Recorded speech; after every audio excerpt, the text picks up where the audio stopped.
Hello, आप सभी मित्रों, बंधुओं और शिक्षकों और प्यारे दोस्तों को मेरा प्रणाम।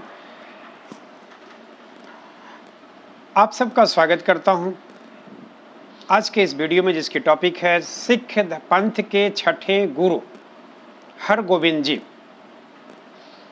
जिन्हें छठे बादशाह या सच्चे बादशाह के नाम से भी जाना जाता है। गुरु हरगोबिंद जी का जन्म 19 जून 1595 में बडाली गांव में हुआ था, जो पंजाब प्रांत के अमृतसर जिले में पड़ता है। आपका देहावसान 1644 में करतारपुर साहिब में हुआ था। गुरु हरगोबिंद जी के पिता गुरु अर्जुन देव जी थे और माता का नाम गंगा था। गुरु हरगोबिंद जी ने 3 विवाह भी किए थे। गुरु हरगोबिंद जी की शिक्षा दीक्षा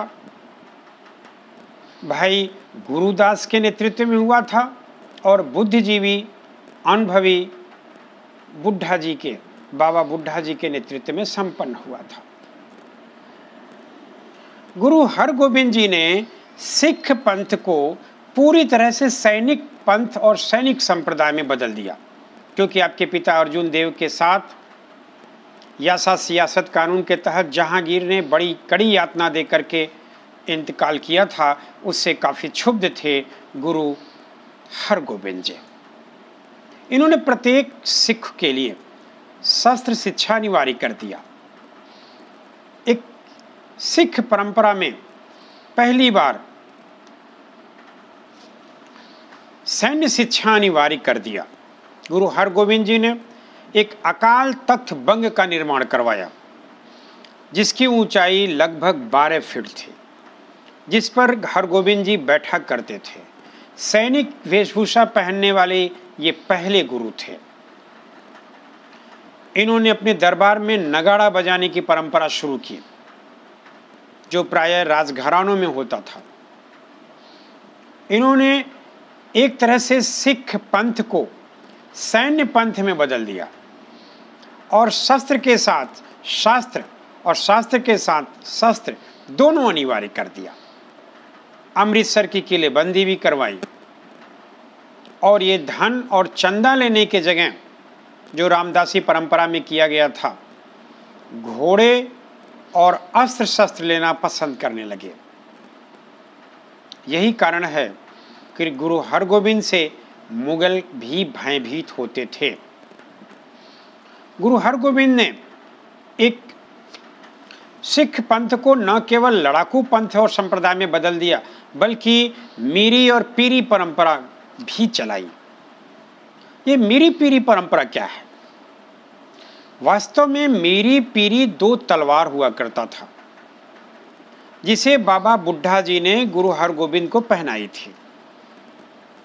मीरी धर्म का प्रतीक था और पीरी धर्म के लिए शास्त्र का प्रतीक था। यानी एक तरह से धर्म और धर्म की रक्षा, गुरु के उपदेशों को, गुरु के वाणी को, गुरु ग्रंथ साहिब को जन कल्याण के लिए जन जन तक पहुंचाना, ये मीरी थी। और इससे रोकने वाले या इस गुरु परंपरा को हानि पहुंचाने वाले को सजा देना पीरी थी। और इसी मीरी पीरी परंपरा के जनक हरगोबिंद जी ने अपने लड़ाकू सिख संप्रदाय पंथ के माध्यम से जहांगीर को झुकने पर मजबूर कर दिया। एक तथ्य ये भी मिलता है कि हरगोबिंद के पिता अर्जुन देव पर 2.5 लाख रुपए की जुर्माना लगाया था जहांगीर ने, जिसे कि अर्जुन देव जी चुकता नहीं कर पाए थे। इसलिए उस 2.5 लाख की वसूली के लिए हरगोबिंद को ग्वालियर किले में लगभग 3 वर्ष तक जहांगीर के कैदी के रूप में भी बिताना पड़ा।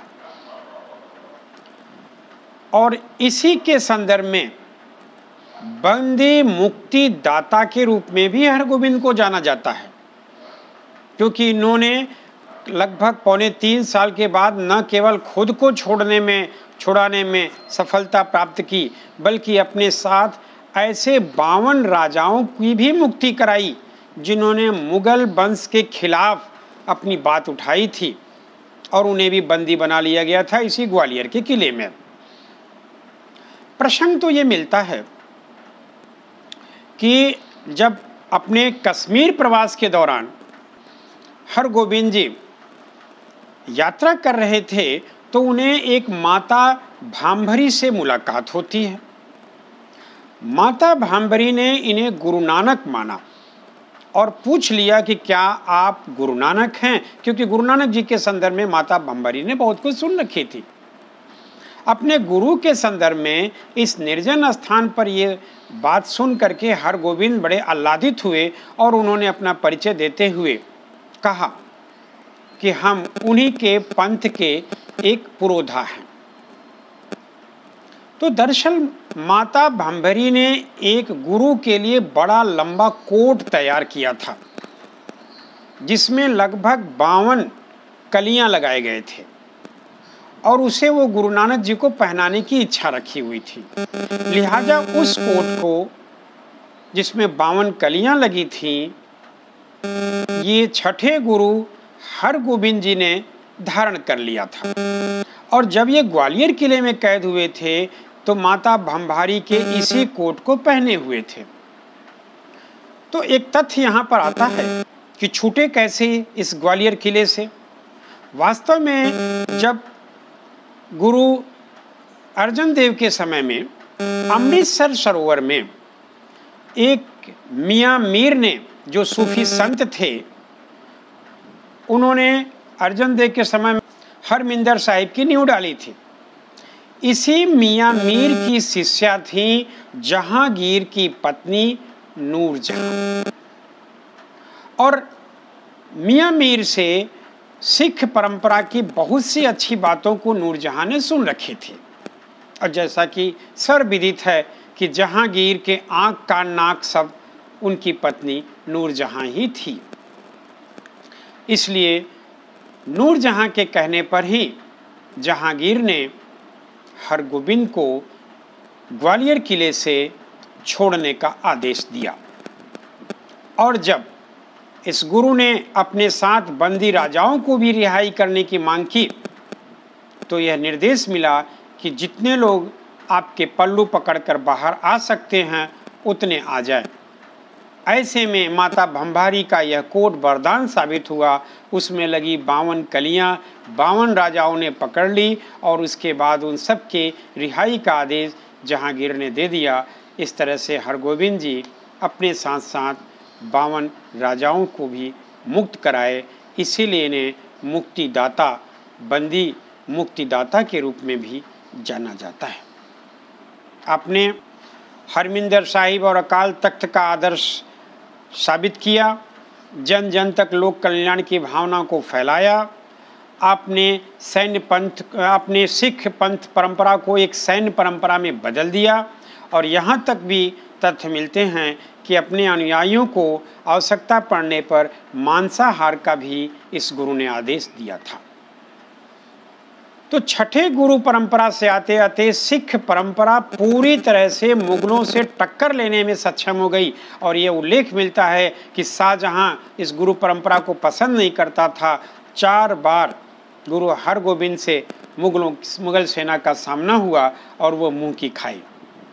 यानी कि मुगल सेना भी इस गुरु पंथ और इनके लड़ाकू सैनिकों से भय खाता था। ये थे हमारे छठे सिख पंथ के अनुयायी हरगोविंद जी, जिन्होंने गुरु परंपरा में सबसे अधिक लगभग 38 वर्ष तक गुरु परंपरा को संभाला। यानी कि 1606 से लेकर के 1644 तक। 38 वर्ष को अगर हम सही आंकड़ों में देखें तो यह आंकड़ा 37 वर्ष 9 महीना 3 दिन आता है, जिसमें सबसे अधिक लंबे कार्यकाल तक गुरु घराने में गुरु परंपरा को निर्वहन करने वाले हरगोविंद जी थे। Thank you very much. नमस्कार।